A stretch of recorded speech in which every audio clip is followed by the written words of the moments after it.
Բառացի վերջերս բանին Ալիևին Էրդողանը ասեց պատմական առաքելություն ունի պարոն Ալիևը խաղաղություն հաստատելու հնարավորությունը ստեղծել Երևան ճարտարապետը լինելու, հա։ Ուզում եմ ասեմ, իրենք էլ են հասկանում եւ դա պատահական չի, թե Օբրայենը Բաքու որ գնացել էր դեռ նախորդ ադմինիստրացիայի ժամանակ, այս ամենը արդեն տեսանելի էր այս շարժերը եւ կարեւորությունը, անկախ այդ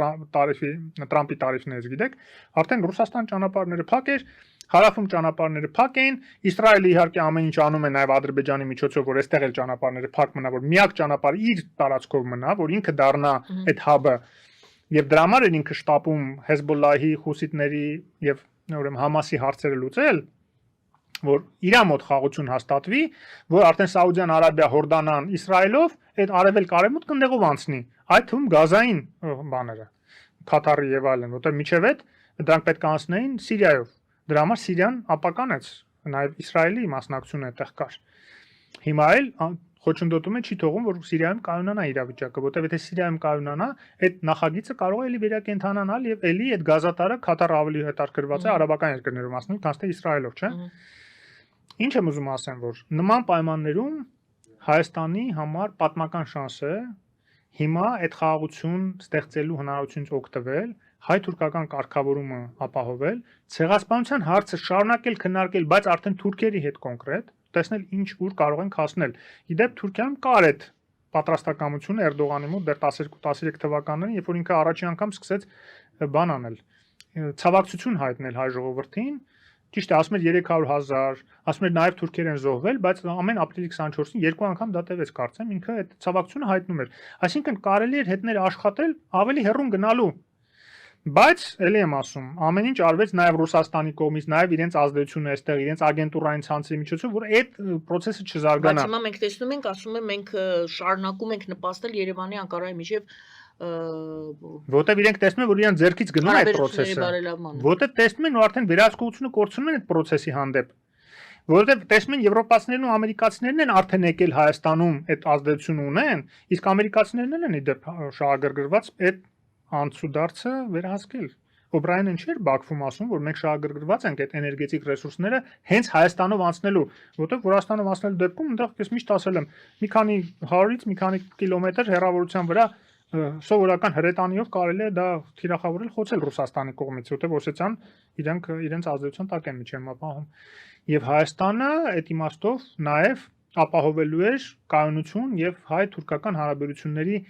կարգավորում, որը բերելու էր Հայաստանի անկախացման Ռուսաստանից, որտեղ Ռուսաստանը ոնց է Հայաստանի կախված պահում։ Գյումրի ընտրություններից ձեզ օրինակ։ Մի հատ գալիս են վախացնում են, որ հենց Ռուսաստանի բազան հանեն թուրքերը կգան ձեզ կուտեն, միանգամից թեկուզ 20% այժքանը գնում են ռուսամետ ինչ որ մի հատ դրածոյի գնում են քվեարկում են։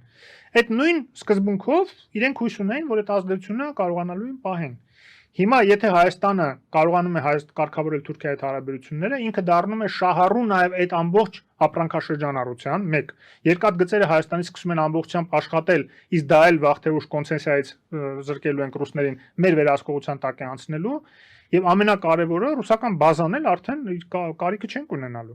Եվ նման պայմաններում Հայաստան ներդրումների հոսք է սկսվելու եւ տնտեսական աճ է սկսվելու, իսկ մենք այսօր բոլոր մեր խնդիրների արմատներից մեկն էլ ֆինանսների պակասն է։ Տեսեք, Արցախահայության սոցիալական խնդիրների լուծումը գալիս է կանգնում է ֆինանսների պակասին։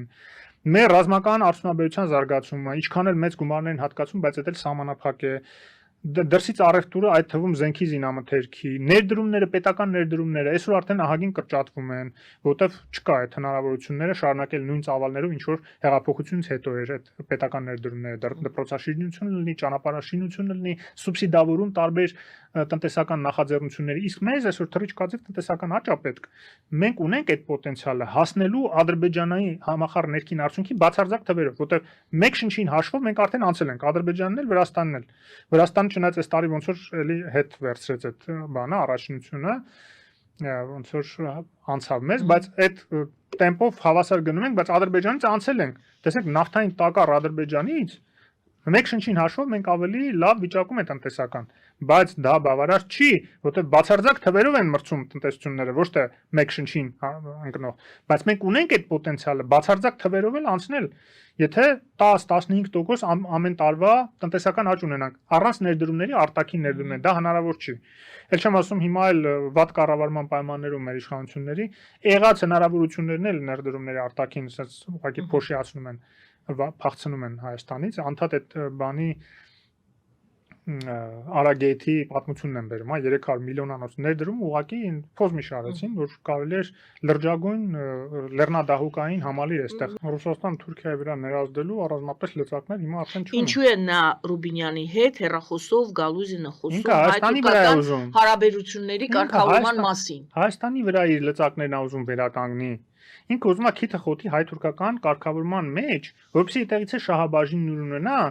Այն ինչ որ էդ էի ասում, եվրոպացիներն ու ամերիկացիները, որ եկել մտել են Հայաստան, եվրոպացիների դիտորդների միջոցով, որ սահմանի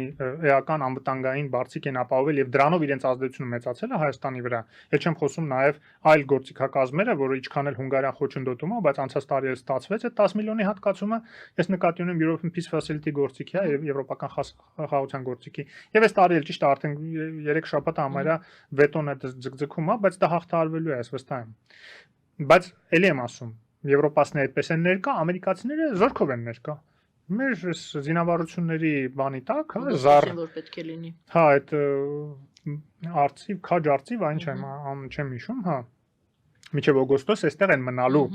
այդ ստորաբաժանումները, որոնք որ ռազմական ներկայություն ըստ էության Հայաստանում, որը էապես նվազեցնում է նաև Ադրբեջանի հարձակման հնարավորությունները, բայց նաև ավելացնում է Միացյալ Նահանգների ազդեցությունը դրանով Հայաստանում։ Իսկ Միացյալ Նահանգները շահագրգռված են, որ իրենք էլ լինեն այդ ճանապարհների ազդեցության կարգավորման բանի վրա։ Ճիշտ է, եթե Բայդենի ադմինիստրացիայի օգտին իրենց գործողություններն ու շահերը ամբողջությամբ, ну գրեթե, այսպես ասենք, ամբողջությամբ համընկնում են եվրոպականի հետ, որտեղ սինխրոնացված են գործում։ Հիմա կարող է հակադրվեն եւ այդտեղ մի քիչ վտանգ կա մեր համար։ Բայց համենայն դեպս, եթե նայում ենք ինստիտուցիոնալ ներկայությունը Միացյալ Նահանգների, այլ ոչ թե պահեկան Տրամպի զուտ այսօրվա քաղաքականությամբ պայմանավորված, մենք տեսնում ենք, որ մեծ հաշվով եվրոպական եւ ամերիկյան ներկայությունը մեզ համար օգտակար է, խաղաղություն նպաստող է եւ երկուսն է շահագրգռված են այս ճանապարհների կայունությամբ։ Ռուսաստանը հակառակը շահագրգռված չի կայունությամբ, շահագրգռված է պատերազմով եւ անդադ դրթել է Ադրբեջանի, որ այդ պատերազմները լինի, որ այդ անկայունությունը լինի, որ լոգիստիկ շղթաներում ներդրումներ չարվեն, այդ թվում Հայաստանում արևմուտքից, որպեսզի այս խցանը շարունակի, հայկական խցանը շարունակի աշխատել, որպեսզի իր նաեւ արժեքը, իր ճանապարհների արժեքը մնա բարձր, որ նույն արևմուտքը ստիպված լինի ավելի զիջող լինել Ռուսաստանի հանդեպ, որ սпасելով որ գոնե խաղաղություն ինչ որ պայմաններով հաստատվի, այդ ճանապարհները շարունակել գործեն, որ Չինաստանից բեռներ դեպի Եվրոպա անխափան սկսեն հասնել կամ հիմա էլ են անխափան, բայց շատ թանկ են նստում ծովով, հա, երբ որ գնում են։ Ուզում եմ ասեմ, որ ով որ շահագրգռված է, մենք նրանց հետ պետք է աշխատենք Եվրոպա, Միացյալ Նահանգներ, ով շահագրգռված է, որ խաղաղություն, կայունություն տիրի այստեղ եւ հակառակը ռուսներին քիթը չպետք է թողենք խոթել առավել եւս հայ-թուրքական հարաբերություններում, որտեղ իրենք այդտեղ դեստրուկտիվ դեր են խաղալու, սաբոտաժ են անելու, ինչ որ ձևեր կգտնեն, եթե թողենք ընդ ոտատեղ ունենան, սկսելու են խոչընդոտել։